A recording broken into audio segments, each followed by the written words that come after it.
Does building with XAML sometimes feel like a fight? I spotted one reason for this when I was asked that question about fighting ducks and horses.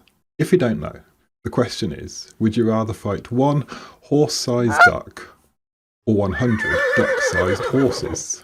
Let me know what you do in the comments. My answer isn't all that important, but it got me thinking about the parallel here with working with XAML files. Honestly. Actually, not just XAML files, but any kind of coding files. Would you rather work with one massive file or lots of little files? Or with classes?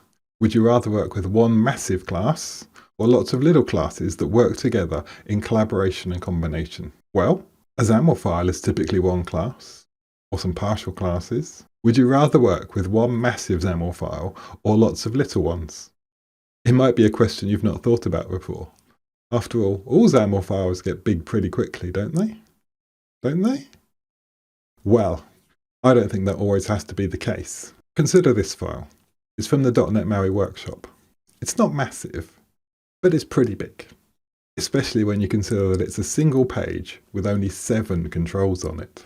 So why not refactor it into something smaller that can be more easily managed? Something like this. It still produces exactly the same output and functionality.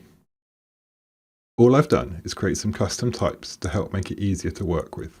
Creating custom controls like I have here isn't as easy as it could be, and it's not something we're encouraged or taught to do. But if this was C#, we wouldn't think twice about creating small helper classes to contain some logic or enable reuse. So why not with XAML? Just because it's not covered in tutorials doesn't mean we shouldn't do it. I've started creating lots of little helper classes and types in my XAML projects, and it's made them easier to read, understand, maintain, and modify. It took a little while to get used to them being different. After all, I'd been doing it the old way for years. Maybe you have too. But doing it this way has started making working with XAML files feel enjoyable again. It doesn't feel like I'm fighting against one massive XAML file anymore, because I'm not.